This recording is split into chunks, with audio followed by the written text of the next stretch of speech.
নমস্কার, গল্পগুচ্ছ বা সোমা চ্যানেলে আপনাদের স্বাগত। চলে এসেছে গোপাল ভাঁড়ের আরেকটি গল্প নিয়ে।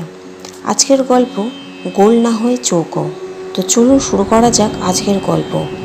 মহারাজ একদিন গোপালকে জিজ্ঞাসা করলেন, আচ্ছা গোপাল, টাকা যদি গোল না হয়ে চৌকো হতো তবে কেমন হতো?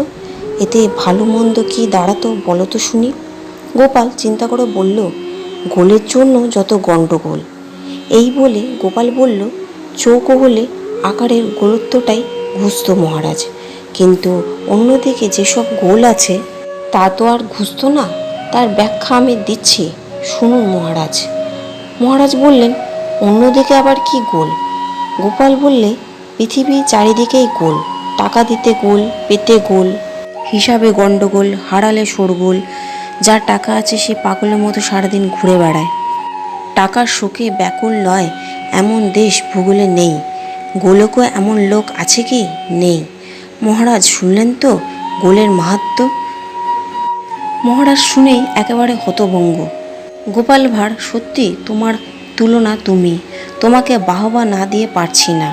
তো এই ছিল গোপাল ভাঁড়ের আরও একটি মজাদার গল্প। গল্পটি ভালো লেগে থাকলে একটি লাইক ও সাবস্ক্রাইব করতে ভুলবেন না। ধন্যবাদ।